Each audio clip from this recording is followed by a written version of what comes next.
Good morning, everyone. My name is Wira. I'm honored to present our research on enterprise architecture in a government application, a systematic laboratory review. This study is collaborative effort with my college, Professor Selo Silistio, and also Dr. Guntur Damaputra from Gajah Mada University. Okay, continue to research background.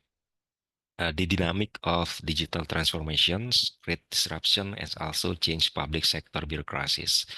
As part of the government IT strategy, a government's capability determined to align with the government strategic objective, and then aligning business and IT strategies involve designing and sustaining a government applications. Uh, However, designing and sustaining a government application still remain a significant challenge, with the success rate of a government application in supporting business strategies only reaching 15 until 40%. Some of the government agencies considered a government application only small support and add more complexity of the business. Also, some of government agencies implement a government applications only to meet urgent business needs. These conditions lead a government applications unable to be used as initially expected or not aligned with its mission or objective. Enterprise architecture, or EA, helps design or adjust an application or collection of application to meet the organization needs and achieve business goal by produce some architectural design for business, information, application, and technology. This research aim to conduct SLR to identify and analyze studies that demonstrate current practice of AI, specifically when to use design a government applications. We conduct SLR following Kissenheim guideline, which is include three main phases: planning, and then implementation and reporting. We also use post viewer application to capture or develop some potential research question, and then we found 12 similar SLR were published over the past 5 years, but all of them focus on non-government organizations. And then we address three research questions, and then we use IEEE, Science Direct, Emerald, and Scopus as our database. And then we also use wildcard and on operator in our search keywords. And then to find relevant literature, we apply some inclusion and exclusion criteria based on titles and abstract. Inclusion criteria consists of the paper must be published in English language between 2019 and until 2024. Research papers must be in journal on conference. And then, of course, the studies must be implement or propose a framework in a government applications, while exclusion criteria consists of studies that not implement or propose EA, and then studies focus on propose and implement EA, but not on for non-government organizations, and the research paper type is journal or conference. Finally, after manual selections or in-depth review, we have 32 paper as primary studies, and then we continue to the result. The research question number one: what were the standards combined with EA when implemented in a government applications? EA is related to other disciplines, and then it's possible to integrate EA with other standard, framework, or other methodologies.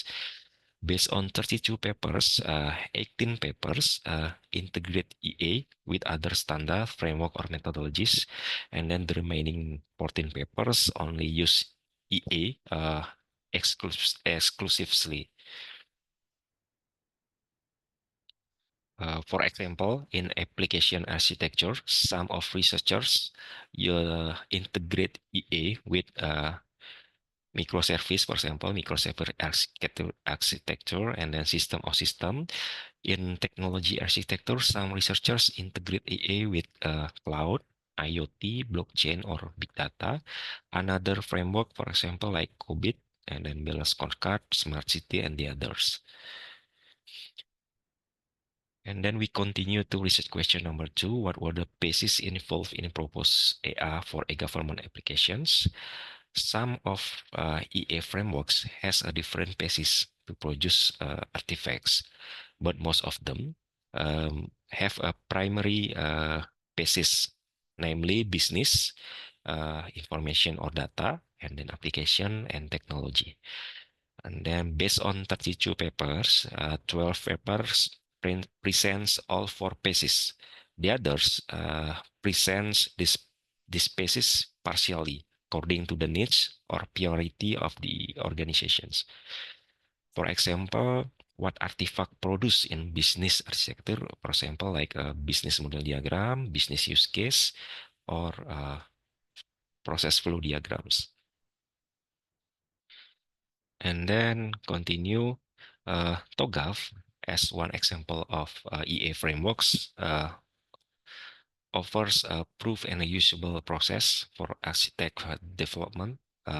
Through its method, we call ADM or architecture development method. And then TOGAF also allows organization to have multiple stage and transform their technology at different times.